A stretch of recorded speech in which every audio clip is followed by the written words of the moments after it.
जीत्या होता तो हमारा एक होता, हम उसको चुनाव लड़वाते, और कांग्रेस पार्टी की तरह 7 होते तो हम इनको आगे दिखाते। हमारे जिले की बात करें, कल यहाँ चुनाव था जिला परिषद का, और उस चुनाव में भारतीय जनता पार्टी की जीत हुई।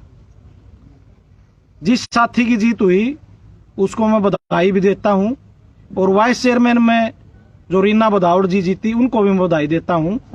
लेकिन कांग्रेस पार्टी की जो नीतियां थी वो इस चुनाव में पूरी तरह से उजागर होगी।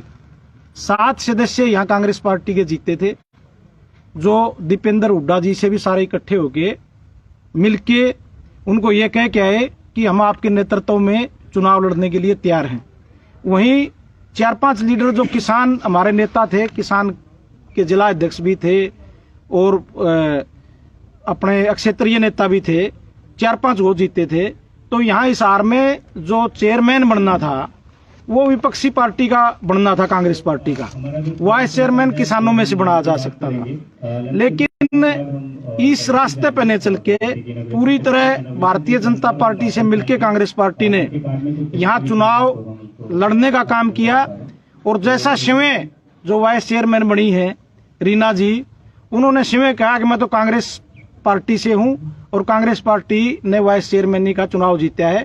इनके स्थानीय नेता हैं, उन्होंने भी दावा किया कि मेरे पास तो रणजीत सिंह का फोन आया था।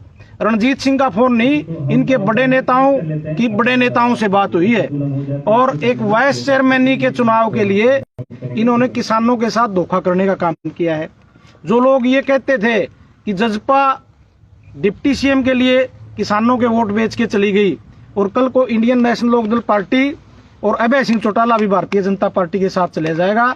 उस अभय सिंह चौटाला ने तो सिरसा में, जहां उसके पास 10 वोट थे और जीतने के लिए 12 चाहिए थे, भारतीय जनता पार्टी का जो वोट था वो लेने से इनकार कर दिया, और भारतीय जनता पार्टी का 1 वोट था, उन्होंने अपना चुनाव लड़ा और 1 अपने ढोल में डाल लिया। जी, बड़े लेवल पर बात करें तो हिसार में विधायकी जब राष्ट्रपति का चुनाव आता है तो वोट सत्ता बस हो जाता है इन लोगों का। उस बात का जवाब बार बार दे चुके हैं हम, और आज भी मैं आपको देना चाहता हूं। जो आपके शर्मा जी राज्यसभा में बने, वो बिजनेस पार्टनर हैं कांग्रेस पार्टी के नेताओं के, और उसका जो चेयरमैन कॉरपोरेशन का विनोद शर्मा जी की मिसिज बनी जीती, सबसे पहले बधाई देने वाला में विपक्ष का नेता था।